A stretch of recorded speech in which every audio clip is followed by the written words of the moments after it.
not about politics, it's about football. This is a simple game. We're going to run the ball, and we're going to pass the ball. We're just going to play football, really. How good of a football player are you? Not just get in and try to spin it. That's all. I just love the game. It really is the best time of the year.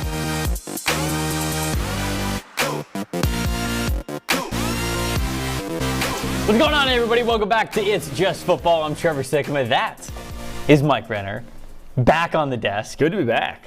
What was your favorite conspiracy theory about where you were last week? I don't know. What were they? What were the people? What was the chat saying?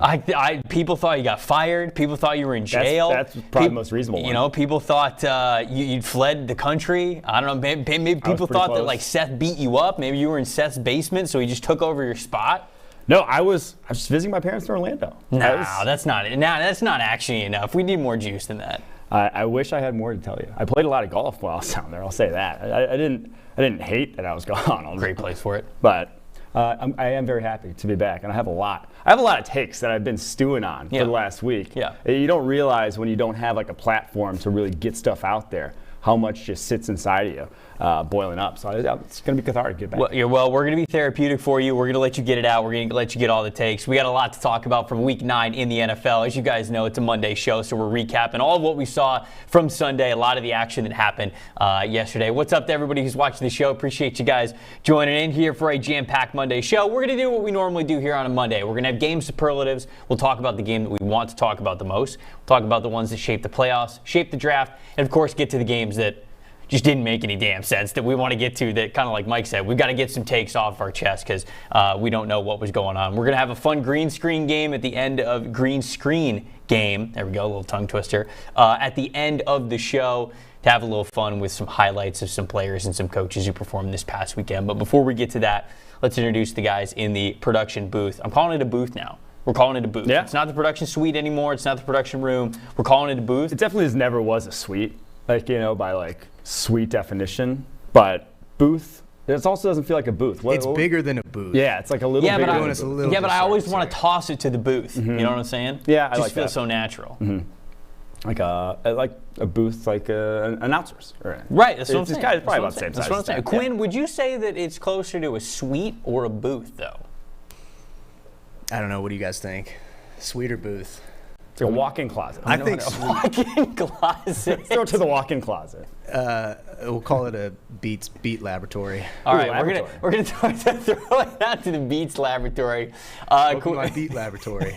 Quinn, you had to be happy from how your Bengals played yesterday, huh? Yeah, that was awesome. That was one of those games that that was a very easy watch. Yes. Yes. They've been dubbed the cardiac cats over the years, and that was very un-cardiac cat-like. It's true. Burrow got benched they pulled him in the third quarter because they were beating the shit out of him so bad. I have a take about that though. A lot of people say, nail biters, as a diehard fan of a team, that nail biters are the best games, last second wins.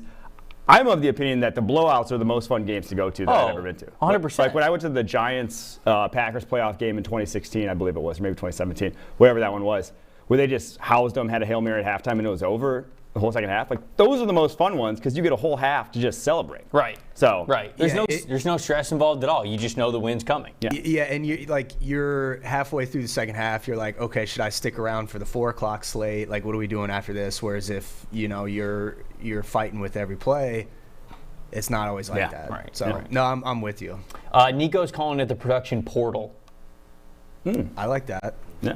Alliterations. Everybody loves alliterations. We can work with that. Okay. All right. What's the question of the day to get us kicked off here? So we kind of touched on it. Bengals. Okay. Yesterday, Joe Mixon became the third active NFL player to score 5 or more touchdowns in a single game. Who are the other two? Oh, shoot. I should have been paying attention on the broadcast. They absolutely said this on the broadcast, and I was not paying attention. I'm good.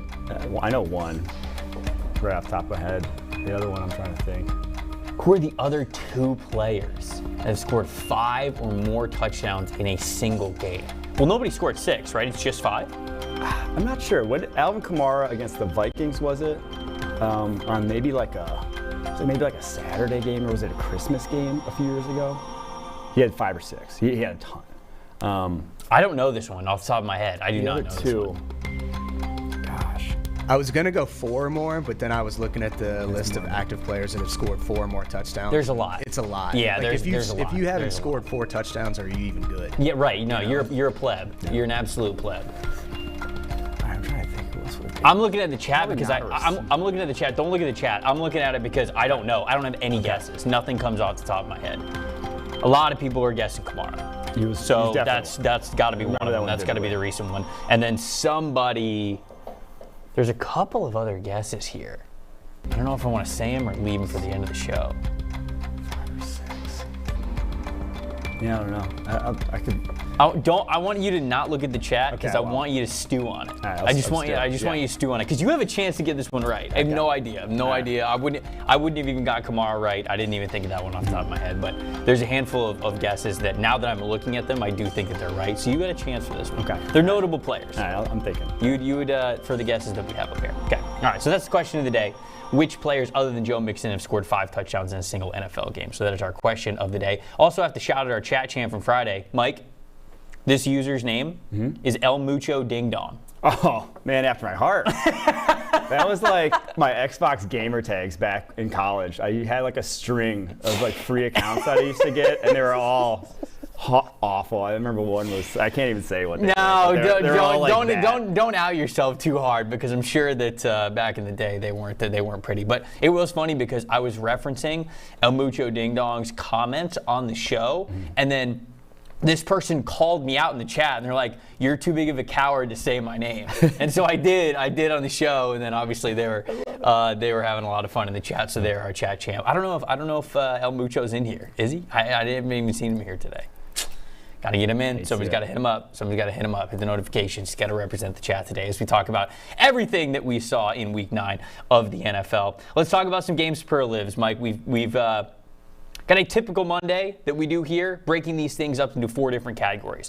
Game we want to talk about the most, the game that shaped the playoffs, the game that shaped the draft, and then the game that just didn't make any sense to us. Of course, let's always start with the game we want to talk about the most. You said you got takes, you got opinions, you got things you want to say. What's the game you want to talk about the most? There were a lot of good games, like good games that I would like to talk about. But this one because the Seahawks Cardinals, because I think this was really the first game, maybe the first game, but like, this one really tipped it over the edge for me that Seahawks aren't just a feel-good story. No, it's not just hey, wow, they're so hot. They caught fire to start the season. It's like, no, this is a good team. Like, it's a good all-around offense. 4th in the NFL in scoring right now, 5th in the NFL in terms of turnover differential. They are playing consistent football on the offensive side of the ball. They have a bevy of weapons, whether it's DK Metcalf, Tyler Lockett at wide receiver, Kenny Walker there, as you see at running back, that they can beat you any way they want. We've seen it throughout the year where they've gone run heavy one game's, gone pass heavy in one games. So this is an offense that, we say around the NFL, like, offense is what wins you games nowadays. There was a time where defense did, but being able to light up scoreboards is how you stay consistent in the offense. And I think we're seeing that with teams like Tampa Bay and Green Bay, who still have good defenses, but because of their offensive struggles, they're really not being competitive in the NFL nowadays. It's the high-end offenses that win. Seahawks have that. Not a lot of teams do. This felt like the Seahawks' perfect game. Now, when I say perfect, I don't mean flawless. Like, you can't go into a game and think, you can't go into a game and think to yourself like, our perfect game plan is Geno Smith throws for 8 touchdowns and 500 yards. Okay, that's not realistic. When you look at these stats, though, if you had to predict a Seahawks win, if you would have told us the final score of this game and you went, how'd the Seahawks win this game? It feels exactly what the script would be for this team. Kenneth Walker gets over 100 rushing yards, gets 2 touchdowns. Geno Smith, almost 300 yards passing, 2 touchdowns. He had the pick, but like I said, you can't just play mistake-free football the whole time. Tyler Lockett got a touchdown. DK Metcalf got a touchdown. Jordan Brooks led the team in tackles. Uchenna Nwosu had a sack. You also got a sack from Shelby Harris, Bruce Irvin. The only thing that was missing from this game was a Tariq Woolen interception. Yeah, that was about it. much. Everything else, you could have checked off all the boxes of what you want to see from this Seahawks team. And that has been my point about the Seahawks for the last couple of weeks, because I completely agree with you. They are not just this feel-good story anymore. This is a team, much like the New York Giants, that knows what they are. And they just play, as cliche as it is, Seahawks football. And if you don't bring your A game against them, they will beat you. They will beat you. And we've seen that with them. We've seen that with the Giants. If you don't play your best game, then this team knows their identity. They're not afraid of it. They're very confident in what they do, and they're going to beat you. So I agree, man. Dude, you look at the Seahawks, 6-3. I mean, they could legit win that division. I would put them as the favorites right now. There we honestly. go.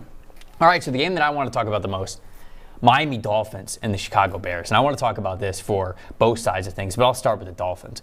Brother, the Dolphins are an absolute house on offense. You and I did our power rankings for teams a couple weeks ago, and I didn't have the Dolphins in there. Did you have them at 5? I can't remember. Did you? I had them at 5. You had them at 5. I kind of had a number of teams that I could have had at number 5. I actually hit Very random because non-committal answer from me. that was true. That was true. It was a soft answer. It was definitely a soft answer. But if I'm redoing that now, Dolphins are without a doubt in the top 5. They can score with any team in the NFL. You just said it. Offense is what wins you game in this day and age, and this offense has been absolutely fantastic. When you look at EPA per play overall, that includes rushing, they're 4th in the NFL. EPA per pass, they're 3rd in the NFL. This is the stat that really stood out to me. This is according to Next Gen Stats. Tyreek Hill, Jalen Waddle, Mike Gesicki, and Trent Sherfield all have an average separation of above 3 yards when catching the football. That's not just the talent that they have around him, but that just tells you how good of a job Mike McDaniel is doing scheming these guys up, getting them open, taking superstars and making things even easier for them to produce. That's how we've got Tyreek Hill with over 100 targets, over 1,000 yards on the season already this year. Jalen Waddle's also sitting there in the top 5 yardage mark as well. So, wanted to talk about the Dolphins, wanted to shout this out because this is a legit team now. They play the Buffalo Bills again this season. I think that's going to be a tight match. They could even win that game again. And then you're getting into a situation where this is a top-tier team. The AFC is stacked. When fully healthy, I think the Bengals are going to be a problem. I know we're going to talk about that. The Chiefs, obviously, are the Chiefs. The Bills are a fantastic team still. But among them all, Miami has the ability to outscore any of them any given week. And it's because how they're deploying all their players, which is super impressive. Yeah, and I don't want to say I told you so, but I'm going to say that I told you so before the season. That Tua Tagovailoa was getting hated on for a handful of viral plays when his consistency from an accuracy perspective was far better than he was getting credit for in the national media. And as it stands right now, 10-plus yard passes this season. Highest accuracy rate of any quarterback in the NFL in terms of just like per throw ball charting.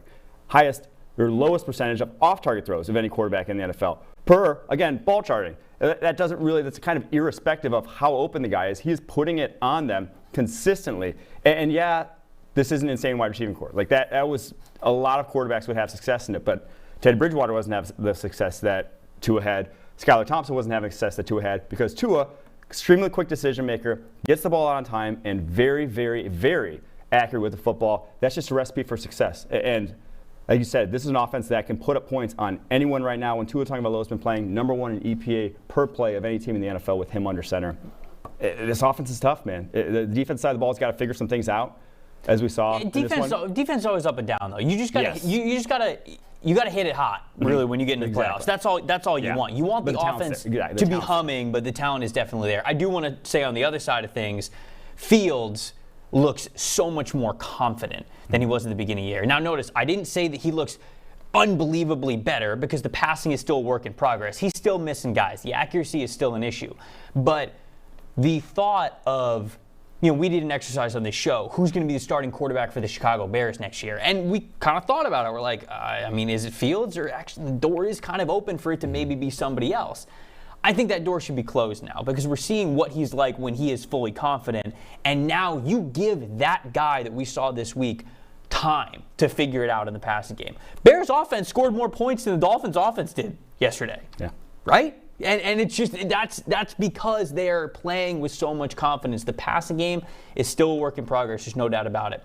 But the confidence that Fields is playing with, especially now that they're getting him involved with design runs, you could see it on whatever it was, that 60, 70-yard run where he was just leaving jaws on the floor with how well he was able to run the football yesterday. So that's an absolute weapon for them. You want to build around that. That's the kind of top-tier talent that you don't want to give up on, that you want to continue to build off of. So I wanted to give Fields a shout-out too because he got a lot of hate at the beginning of the year. We don't need to do that now. Yeah, he has, and he's developed, and it's why you give these guys time to develop. I was, hating on his play early in the year too, because it was bad. Like, it was legitimately bad. He wasn't confident. Exactly. There was no real reason to be encouraged by it, but we're now seeing why, and we're seeing it when they're finally taking advantage of his tools, letting him use his legs, letting that be a weapon that teams have to account for, snap in and snap out, because previously he was an afterthought in terms of using him in the run game. They were not utilizing that threat at all, when he is special in that regard. Nothing short of it. Like, he's right up there with Lamar Jackson in terms of dynamism at the quarterback position, that he just set the single game rushing record for a quarterback in the regular season. So, yeah, Justin Fields, it feels like we were taking crazy pills early on when they weren't utilizing him in the run game, and last year when it's like that's one of his biggest weapons in his arsenal, and you're not even taking advantage of it. Yes. Now we're finally seeing why we were so high on him coming out, and why his tools, a lot of people thought they would translate, despite maybe some deficiencies as drop back passer that we're still seeing. Got to have it. Passing situations, he's still up and down. But man, how dynamic he is at that position. Yeah. It's just defense have to account for it so much. I think the floor is so high. I think coaches don't want to, or are hesitant at least right off the bat, to use quarterbacks as designed pieces in the run game, because they don't want them to get hurt, right? They don't want their quarterbacks to take unnecessary hits. But the reason why you draft a talent like Justin Fields isn't just so he can break the pocket and sometimes pick up a big scramble. Like, you've got to be able to get the most out of what he's bringing to the table. Yeah, and so I think that's to put stats to it. Over the last 3 weeks, 24 designed runs for Justin Fields. Had never had more than 5 in a game prior to the last 3 weeks. So it's like averaging 8 a game over that span, setting career highs and all those. It's like, oh, and now he's looking good? And I wonder why. And we're seeing them reap the rewards. What's the game that shaped the playoffs here from this week? It was the AFC matchup, Titans-Chiefs. Obviously, the Bills also going down helps that, but Chiefs can kind of sneak back into that one-seed conversation that they're always in. I don't care what it is, but beating another team that's probably going to be a division winner in the Titans, staying here at 6-2. I do think the Kansas City Chiefs eking that one out when that was far from their best performance. They did not put their best foot forward on Sunday night. Getting a win like that, ask for them going forward. Man, it's kind of crazy, because I do agree with you. This isn't my game that I highlighted because I knew that you were going to talk about it, but in a game that shaped the playoffs, one of these teams won last night, and yet I was super encouraged by both of them, right? This is a game that shaped the playoffs, because if you go up against the Chiefs, you're going up against a house, right? You're going up against one of the best offenses, if not the best offense in the NFL. If you go up against the Titans, you're going up against one of the best defenses in the NFL. What Mike Vrabel does with this team is unbelievable. I don't think he's going to win Coach of the Year, but holy cow, I was watching last night, as they were still up on the scoreboard looking like they were going to win before Mahomes did his thing. I was like, we need to legit start talking about Mike Vrabel as Coach of the Year. Look at this team. Look at where they were. Look at how much he gets out of that defense. It felt like they knew exactly what the Chiefs were going to call, where the Chiefs wide receivers were going. There were so many times when Mahomes was just sitting back there behind the offensive line. He was looking left, he was looking right. Ain't nobody open.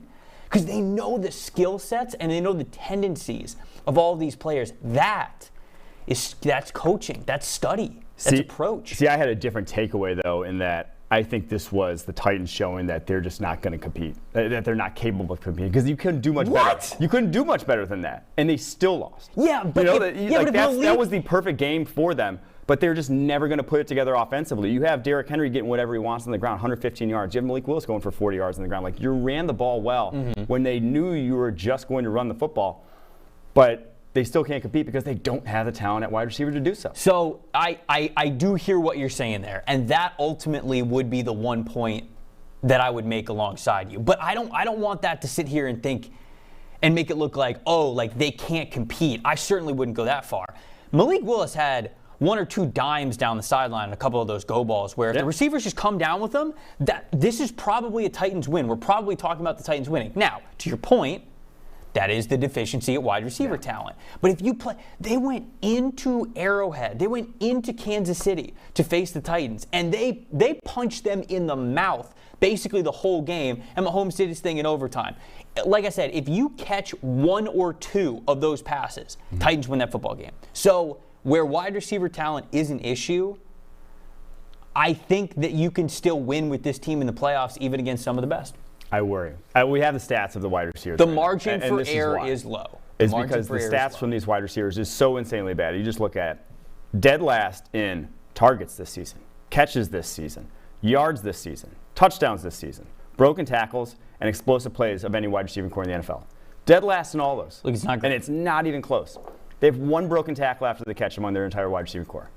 That's unfathomable. That's half of A.J. Brown's receptions. He's breaking at least one. Like they are desperately missing anyone on the outside that can separate. And just today's NFL, that's your ceiling. That was your ceiling right there. They got a little bit of time to figure out. Obviously, Treylon Burks was not there. You're hoping that his presence would be a little bit better. But a big takeaway from that game, as a lot of people are going to be talking about, is how in the world did you let A.J. Brown go? Like, how did you not come to a deal? Because if this Titans team has A.J. Brown, what do they have? 1 loss this year? Maybe? Yeah, I think that's pretty accurate. Right? 1 or 2 losses at least, because if they would have had A.J. Brown last night, they would have won the game. So pretty crazy that they weren't able to get that done. Since you were highlighting that game, I highlighted a different one. Game that shaped the playoffs, it was the Bills and the Jets. Obviously, the Bills lost that game, so any loss that they accumulate goes towards that number 1 overall seed. That definitely shapes the playoffs. But, dude, the New York Jets. Speaking of defenses that showed up, man, they have one of the best cornerback duos, young cornerback duos. I'll just say one of the best cornerback duos. I don't even need to throw the word young in there. Ian Reed and Sauce Gardner on the other side.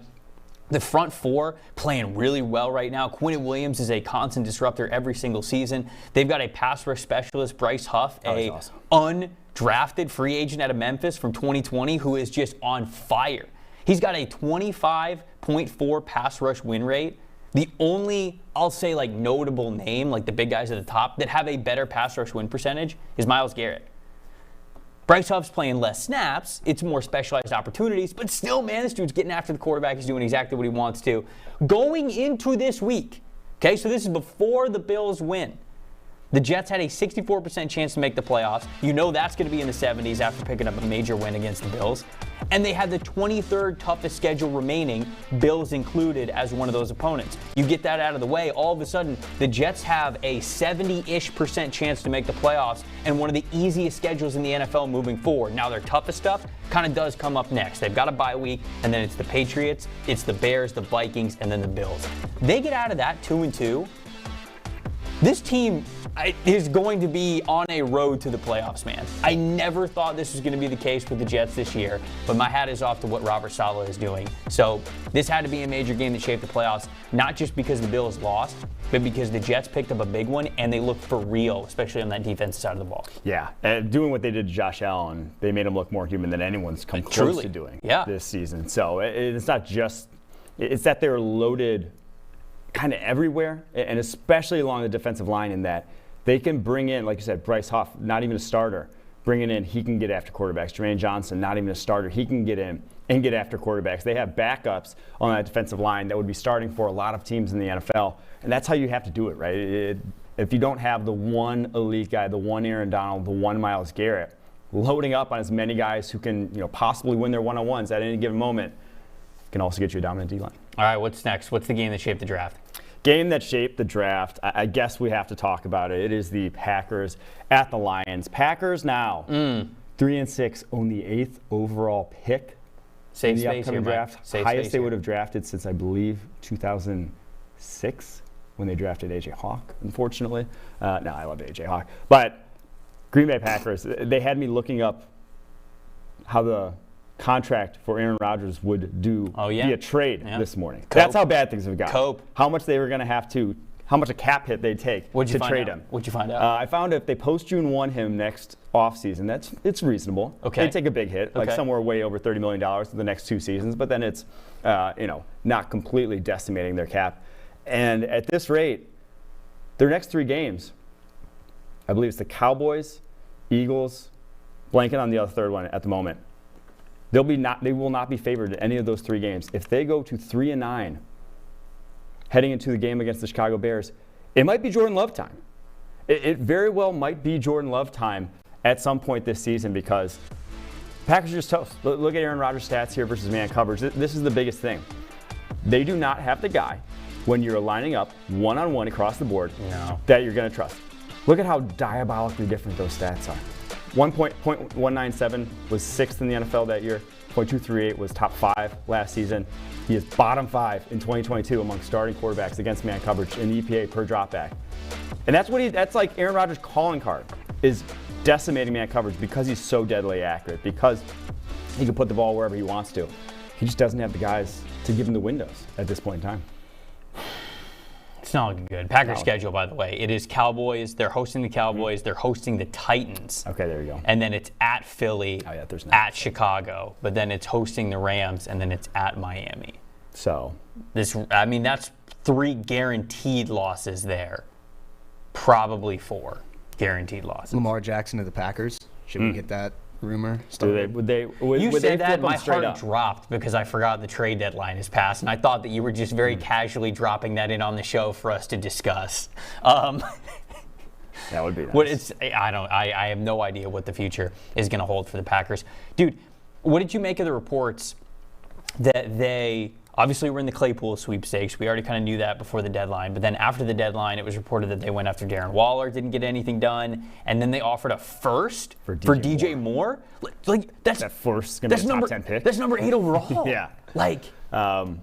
That's desperation. And I can't believe the Panthers wouldn't take that at this point. We'll get to the Panthers. We'll get to the Panthers. Yeah, the Packers, it's teardown time. They don't look good, man. I think we listen to a lot of these broadcasts and play-by-play guys, and for example, the Bucs. I think a couple of weeks ago, I think it was Al Michaels who was saying it. No, it was on Thursday Night Football against the Ravens. He's like, there's a lot of inconsistency with this Bucs team, and it's like, no, there's consistency. It's consistently bad. Mm-hmm. Like, this is what it was. It was just it's not an inconsistency thing. They are consistently bad. That's what it feels like with the Green Bay Packers. The Green Bay Packers aren't this inconsistent offense where it looks good 1 second and then it looks bad the next second. They're just bad. Mm-hmm. Like, it's just the bad. And now losing Rashawn Gary, man, that's not good. Not good. Game to shape the draft for me. Las Vegas Raiders.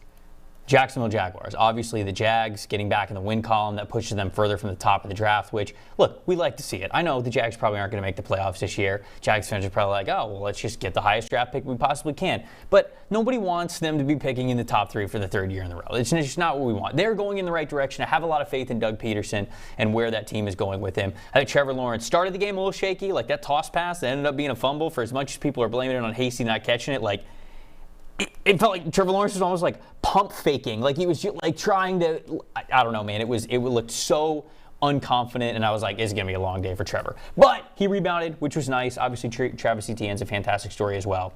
Flip side, Raiders suck. Josh McDaniels is in trouble. I don't know if he's going to get fired after the first year as a head coach, because that's kind of a wild thing to do. There's not a ton of precedence for it, but they cannot figure it out. NFL and CBS, the Twitter account yesterday, tweeted out most 17-point comeback losses this season in the NFL. Raiders have 3. The rest of the NFL combined has 2. That's coaching. That's 100% coaching, because the Raiders got off to a really good start. You see Derek Carr and Davante Adams' stats in the first half of this game. Derek Carr had a 77.8 passing grade, had over 200 passing yards. Davante Adams had an elite 93.4 passing grade. It was 9 for 9 on the targets that he got, had almost 150 yards in the first half. Second half, Derek Carr had a below 50 passing grade. It was 44.5. Only completed 5 passes for 36 yards. This is the entire second half. Davante Adams' grade obviously tremendously dropped as well because of it. Caught 1 of 8 targets for 0 yards. That's a collapse, man. That is an absolute collapse, because it's not even like they weren't doing what they should have been doing. They were targeting the guy. They were targeting Davante Adams. They just couldn't convert. Couldn't happen. Couldn't get open. Couldn't make anything happen. We already knew that the Raiders' defense was going to be very up and down this season. That was kind of to be expected.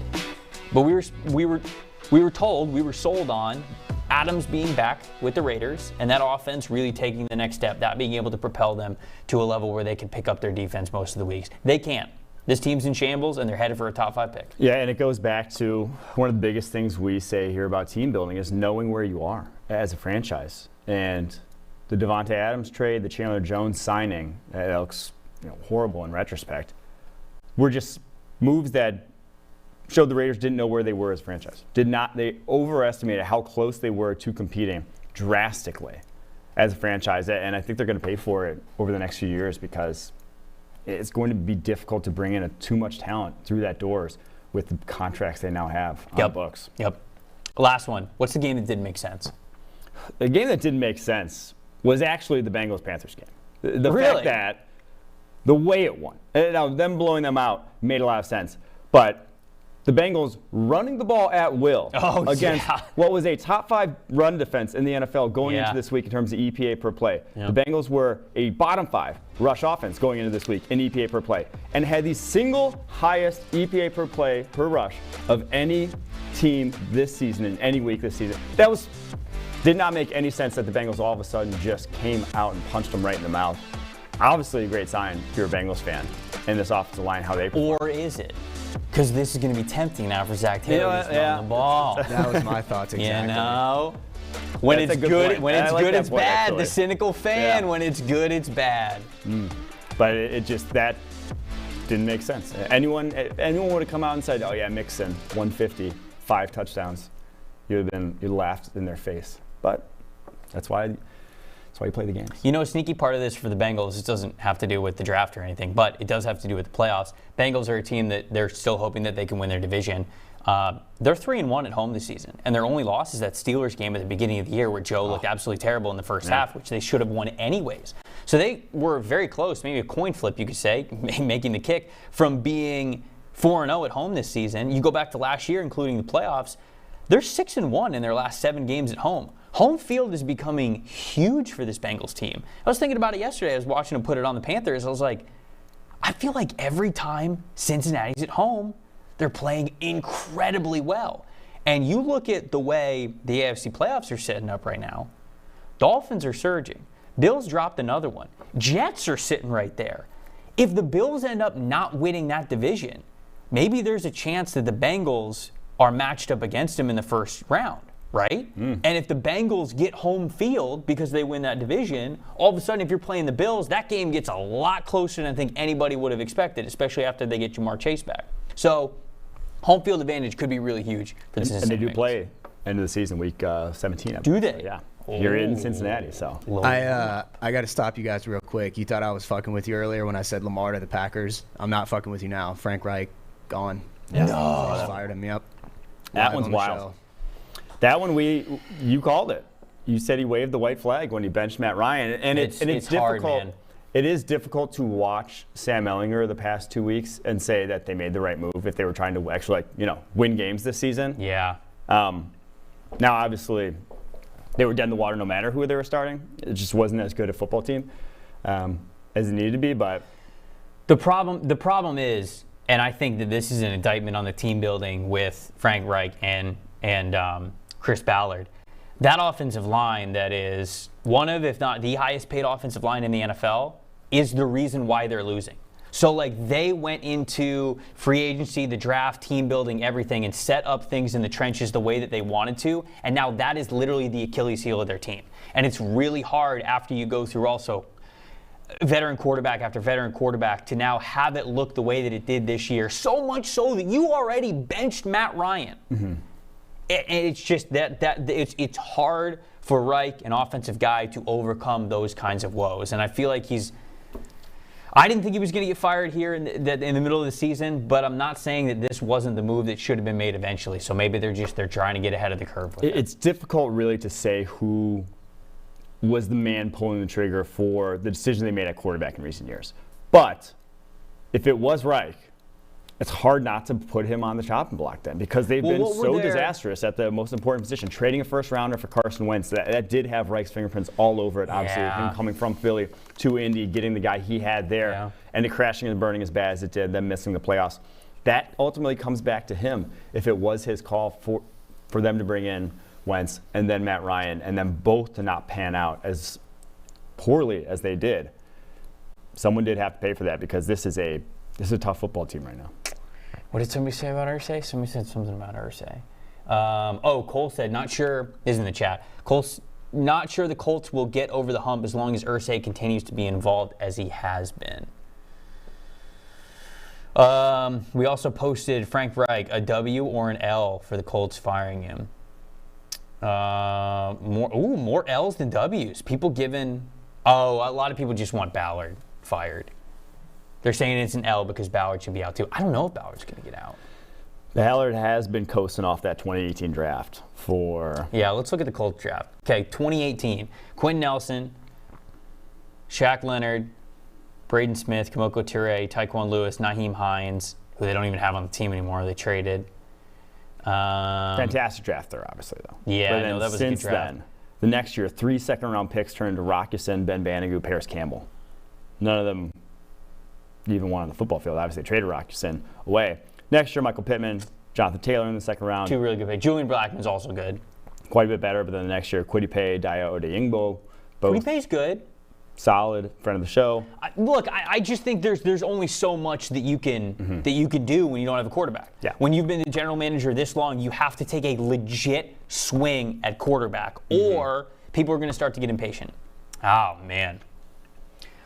Chris, last time Chris was in the studio was because the coach got fired. So is Chris here? I feel like that should be like a recurring thing. Every time a head coach gets fired, Chris drops in and gives us his take on it. But oh man, unfortunately, you could see this one coming. That's a bummer.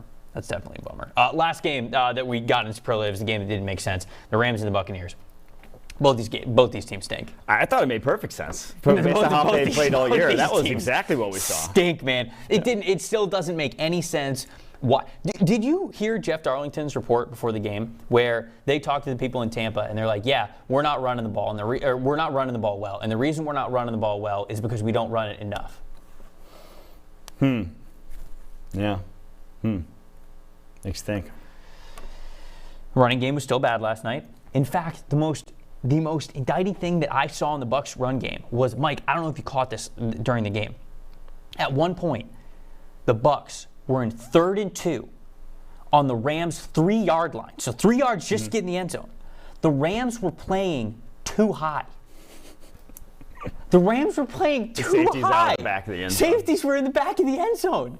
Because they didn't fear any part of Tampa's run game. Guess what they did? Ran it. Guess what happened? Nothing. Didn't get it. So that's not great. Brady, obviously, a vintage Brady kind of a comeback, but both these teams still stink. It was great to see Tampa's defense kind of turn the corner. I don't have any faith in the Rams. And in fact, I did want to bring this up to you because we talked about the trade offer the Packers had. Brother, what are the Rams thinking?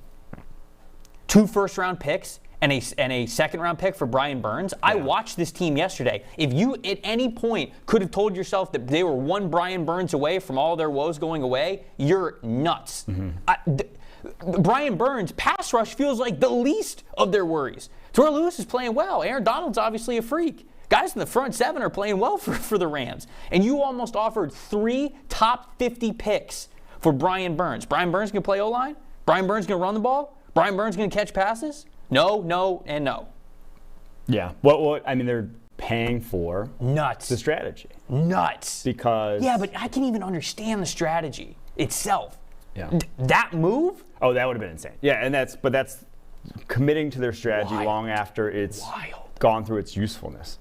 You know, this needs a reset at a lot of different positions, especially the offensive line, because you've invested, I believe, the least amount of draft capital in the last 7 years in the offensive line because you just haven't had draft capital. You know, it's not crazy that they haven't, but they just have not had the picks to draft offensive linemen, and they're paying for it by having no good offensive linemen.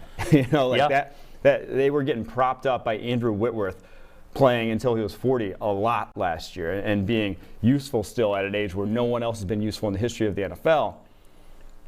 Losing him, it's just turned this offensive line to a house of cards. We got a little best of the rest here, but before we get to that, on the flip side of things, Carolina saying no to this deal, dude. I was the biggest advocate of don't trade Brian Burns, but that's nuts. But them even being farther out picks helps them. Would have helped them. Who? The Panthers. Would have helped the Panthers because those are going to be high picks. Right. Like, let's be real. Right. I think McVay's going to call it quits after this year, maybe next year, or take a hiatus, whatever. I think it's 2 years. Because there's nothing coming through that door that's going to fix it at this point. That's why they're so desperate to get Brian Burns, is just to keep Sean McVay there, probably, to try to prop this roster for anything. Which is a problem, as is things in Carolina's side, where the only thing, and other people have said this before, but the only reason why I think you say no to this deal is because Scott Fitterer doesn't have confidence that he's going to be making the picks. So instead, he's getting rid of a really good player and he's not even going to make the picks for Exactly.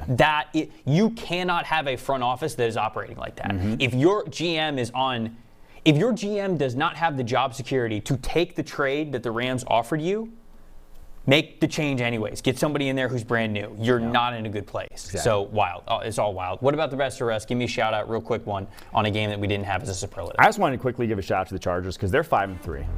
They've kind of eked by with Justin Herbert ailing, playing one of the worst stretches of football of his career over the last 4 weeks. They're still 3-1 over that span, even with Herbert not really looking, obviously, at his best. So, them still being 5-3, firmly in the mix. Hopefully, they can get back healthy at some point this season and be ready to compete, but still holding their head above water when a lot of teams have started to, downslide or not been dealing with injuries to win games. Chargers deserve a shout out for being able to do so. I want to shout out the Minnesota Vikings. 7-1 on the season. And I think that a lot of people felt like they were going to beat the Commanders, but it's the way in which they beat the Commanders that I want to shout out. What has been our overall thought of the Vikings over the last couple of years? Good team, good roster. Kirk Cousins, a good quarterback. But when things don't go well, when things really crumble around him, when the pressure mounts, Kirk kind of goes into his shell, right? Yesterday, complete opposite. Under pressure. This is under pressure for Kirk Cousins yesterday against Washington, in which they were down, mind you. 78.5 passing grade under pressure, 3 big-time throws, 0 turnover-worthy plays, 15.2 average depth of target, and a 66.7 adjusted completion percentage. That under pressure, folks, those stats are damn good for any quarterback under pressure. So Kirk really took a shot at the narrative that he cannot be a quarterback who operates when things are not going well for him. And I love to see that from a team that we know is going to make the playoffs because of their record. Oh, yeah. That's like the 3rd or 4th game this year where Kirk's kind of gone out and won it for him. That was the MO throughout his career, was he is almost a ancillary piece of the talent around him. He is a direct conduit of what's around him. If everything's going well, he can play well too. If things are going a little bit haywire and they're not really, it's tight down the stretch, he's not going to add and rise above. Whereas this season, it seems like it's been the opposite. When the chips have been on the table, Kirk Cousins showed up. So obviously has to deserve some love for this hot start the Vikings. Ooh, quick question from the chat. Philip asked, who would you take, the Chargers or the Jets in the playoffs? Who do you think is going to make it? Chargers. That's so tempting. Chargers. I think it's the Chargers too, but I think that's just off of, priors. Yeah. I feel like I'd take the Jets at this point. I'm going to go Jets. DJ said McVay will be Alabama's next head coach after Saban leaves. Damn. Nathan's saying McVay is about to pull a Sean Payton and just leave. So they're agreeing with you there. Man. TJ says McVay's in the booth next year. Guys, I don't think it's going to be next year. I don't know. I mean, there's rumors that he definitely wants out.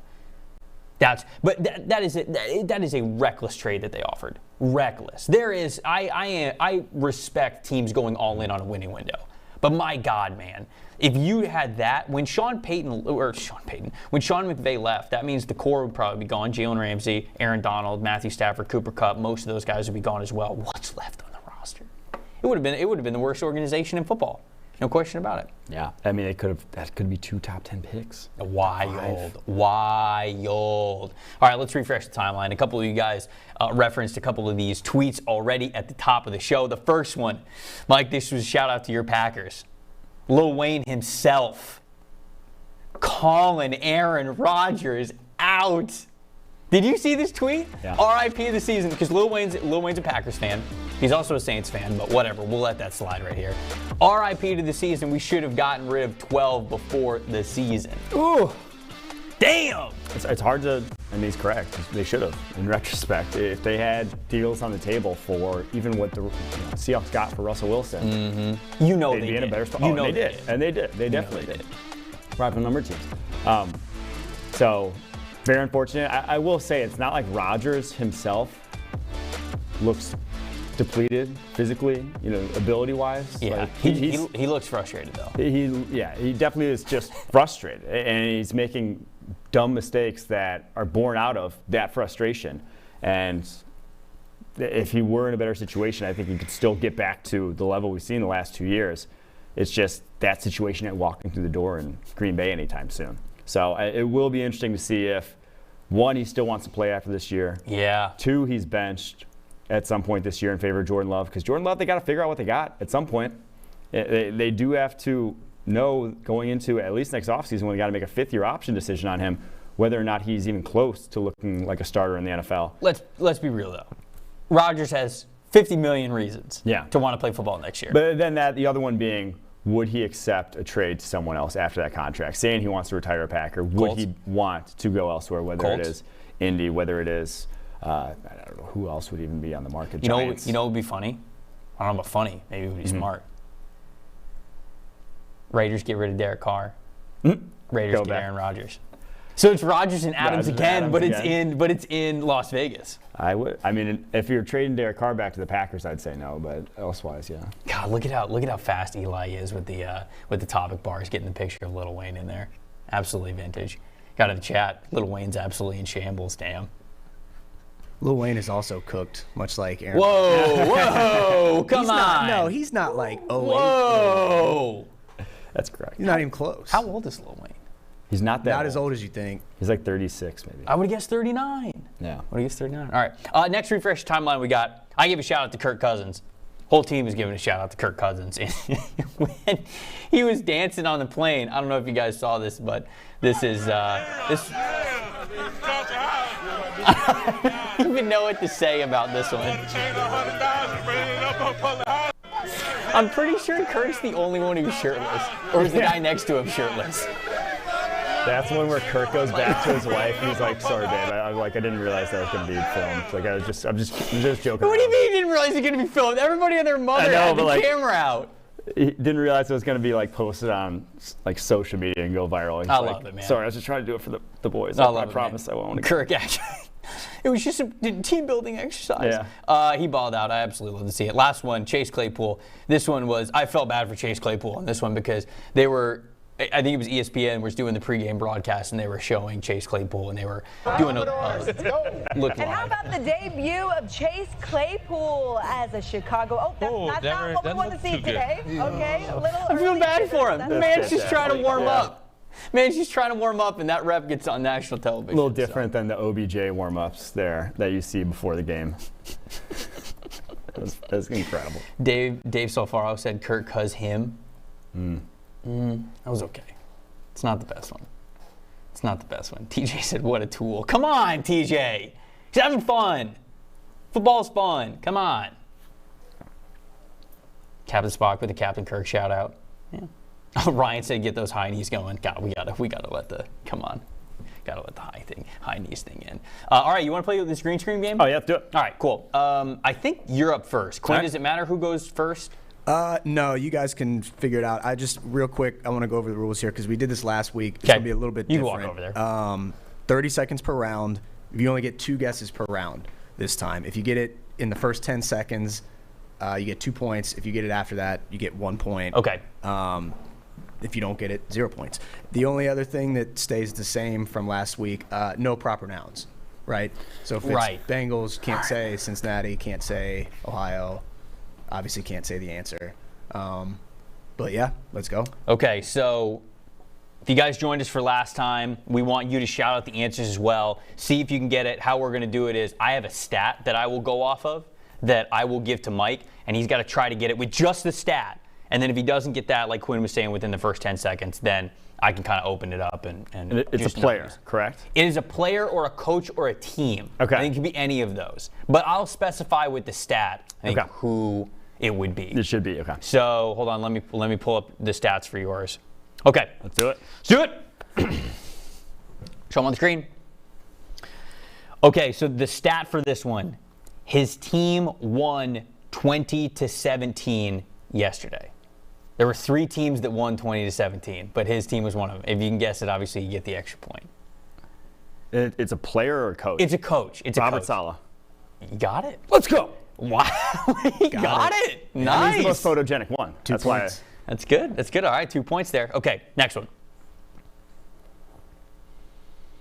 All right. This player had 153 rushing yards and 58 receiving yards yesterday. It's a player. Joe Mixon. There it is. There it is. 2 points. Damn, he's putting the pressure on me. This is not good. This is not good, chat. This is absolutely not good. Okay, next one. Okay, time to throw was 3.21 seconds, so he held on to the ball a lot. 2 passing touchdowns, 1 interception, and his team lost 20-17. This is a quarterback. Time to throw, 3.21. 2 passing TDs, 1 interception. Oh, man. Team lost 20-17. Time. Damn it. You got the 20 seconds now. You can go 20 to the next. seconds. Our nation's capital. They represent. Taylor Heineke. There it is. God there damn it it. is. There it is. There it is. He got it. I knew he'd get it. Stuck on Josh Allen. I'm like, no, that's not right. Okay. All right. Last player one, and then there's a moment. There's like a moment that we'll get to. Okay. What's the last player one? Oh, okay. This player had 2 sacks against a really bad O-line, and his team won the game last night. Winning team. He got 2 sacks. Played an awful O-line. Chris Jones. No, Chris Jones. No, it was not Chris Jones. Time. So you got 20 seconds and 1 guess left. You were in this state this past week. The team played a late afternoon game. Was it? So. It is one of the Vita Vea. There it is. Got Vita Vea. He got the point. He got the points, folks. He got the point. All right. The last one. This is a moment. This isn't a player or a team or a coach. This is a moment that happened yesterday. Okay. Oh, God. How am I going to explain this? Okay. There's, I don't know if you saw this, different television angles. And this Sky can't fall. There it is. Yeah. Okay, yes. Whew. Nice. That was good, man. Dang. Nailed it. He nailed it. Swapping? Yeah, we're swapping. So you got 8. Damn. All right, come get some. Man, this is bad. I'm gonna get like 3. I'm gonna get 3. All right, 1 second. All right. Let's rock. Let's ride. All right. That's not a hint. That's not a hint. Him. He's him. He went for 109 rushing yards and 2 rushing touchdowns. Kenneth Walker. Bang. Hit it on the dot. Let's go, baby. 2. All right. There we go. All right. See you next. Ooh. He had 1 fumble lost, 235 passing yards, and won the battle of 2-6 teams. Trevor Lawrence. Yes, sir. Let's go. Woo-hoo! Starting off with 2, baby. All right. All right, 2 for 2. All right, this guy, 80 passing yards, 40 rushing yards, 5 completions. Malik Willis. Yeah, that was a layup. Whoever wrote that one, I love you. Layup. All right, last player one. Okay. 2 picks on 5 contested targets. 2 interceptions? Yeah, he had 2 interceptions. Like a quarterback or a defensive player? Defensive player. He had 2 picks. Who had 2 picks yesterday? Time. You got 20 seconds. Oh, man. Ooh. Still got 2 guesses. My first guess would have been Kobe Bryant. No. Okay. All right. Yeah, He's a basketball player. He Was a basketball plays That's on me. That's on me. in the Motor City. Kirby Joseph. Yes, sir. Let's go. Yes. Yep, got it. All right. Last one. The moment. Last one. The moment. Why did I guess Kobe Bryant? Oh, he's shirtless on a plane. Oh, Kirk Cousins. There you go. Let's go. You like that? Oh, that's what I should have gone with. All right. We got one more round. Yeah, One more round to do it. right. One more round of guessing. You're up by 1. I've got them all. Let's go, baby. Okay, hold on. Pulling them up the hints, pulling up the stats. All right, let's do it. His team lost, and they only scored 3 points. Oh my gosh. That can't be a better hint than that. I'm blanking on this. And it's a coach, I'm guessing. Yeah, it's a coach. Oh, who the fuck only scored 3 So Time. Is he not coaching more, Frank Reich? He did, right. He got it. Did he get it at the buzzer? I don't know. Are we giving that to him? Nah, that's a 1 pointer. Okay. I technically didn't give him another hint. So. We also made that before the. Right. We weren't necessarily accounting for that. Okay. All right. What's the next one? So you got 1 point. So what's the official call? 1 point for that one? All right. Yeah, 1 point. Okay. All right. What's the next one? All right. This player ran for 178 rushing yards and had a long of a 61-yard run. Justin Fields. There it is. There he is. He's back on track, folks. Back on track. Okay. What's the next one? This coach's team won 15-9 yesterday. You should get this. It's Dan Campbell. There. Dan. 2 pointer. Steely Dan. Okay. Hate the coach. Yep. Last one. Last player. This is a player, 150 receiving yards, which is the most in the league yesterday. And his team averaged 9.4 yards per pass attempt. I'll go with Tyreek Hill. That is it. That's a good one there. So, Gee. all right, one more. This is a moment. This is just a moment. I played this a lot this weekend, and Kyler Murray also Modern enjoys. Warfare. There it is. That one. I got that one quick. Kyler Murray also Kyler Murray enjoys this one on his spare time. If Kyler Murray comes up, it's like green suit, Modern Warfare.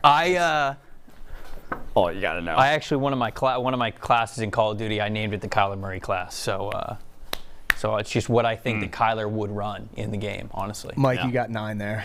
Oh, So what am I up? What do I need? You need 8. You're up 8. 1 right now. Okay. All right. I need 8. Okay. All right. All right. Yep. Round 2. Let's kick it off. Who we got? Oh, here we go. His team won 32-31 in a huge upset over the weekend. 32-31 in a huge upset on Saturday. Oh. Time. Shoot. My family. Brian Kelly.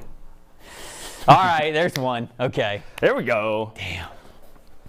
I should have known that. I was blanking on Saturday. I was so NFL focused. All right. Next one. Yep. We got the green screen popping. All right, here we go.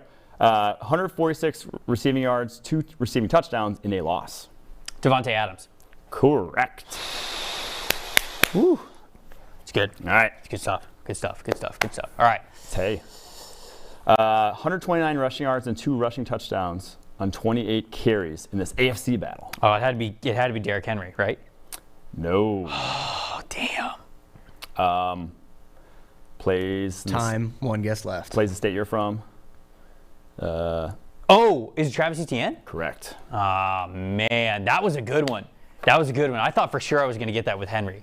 Can you look really quick? What did Henry have? I think he had 115. Damn, so I was close. Okay. All right. Okay. All right. Last one here. Yep. Got it up on screen. 4 sacks in a winning effort. He had 4 sacks. Was it Matthew Judon? Correct. Ooh! Good get. I think they had, 9 or 10 sacks as a team? This is embarrassing from the Colts. Truly embarrassing. All right. Last one's a moment? Last one's a moment. Okay. Ooh, this was the embrace of the weekend. Oh.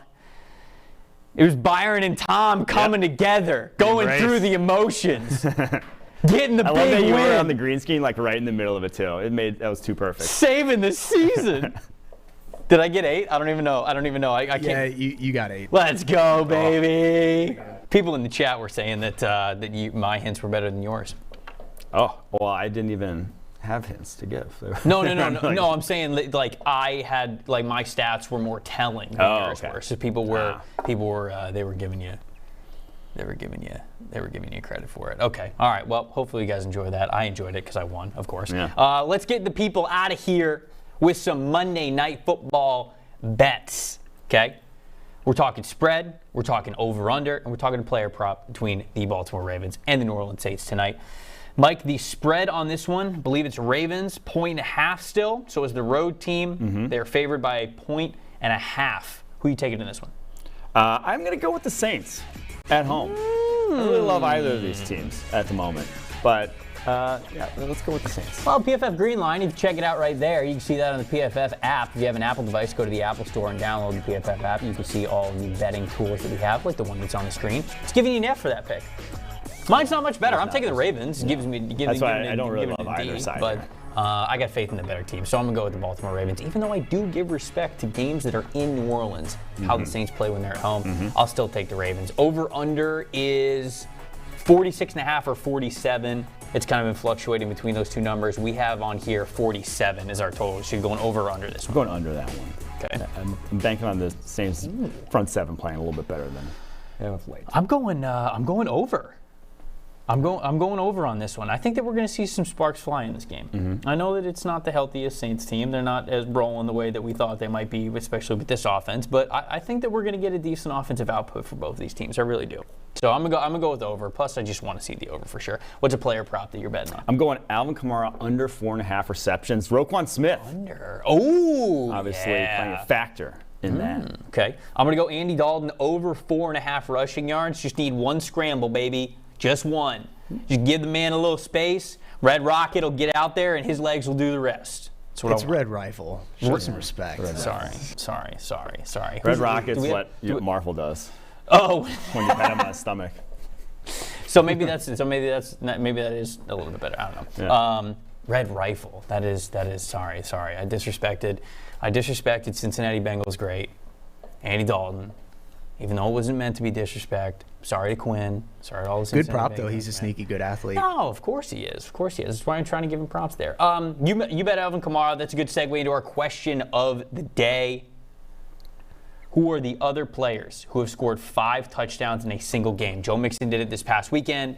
Who are the other 2 who have ever done it? I was thinking about it a lot. The one I came to was Austin Eckler. That's my guess. I can't necessarily remember when, but for some reason I feel like he did. Ooh. But I think he had a 4 touchdown game. So those are my 2 guesses, Alvin Kamara and Austin Eckler. But I don't feel great about the Eckler one. Okay. All right. Who was the chat on? The chat was saying overwhelmingly Alvin Kamara was one of the guesses, but a couple people said Marvin Jones. Did he have 5? I know he had 4 in a couple. And then Jamal Charles was another guess that a lot of people had. He's not active. But he did. Jamal Charles hadn't played football in a few years. Active player. No, it's active.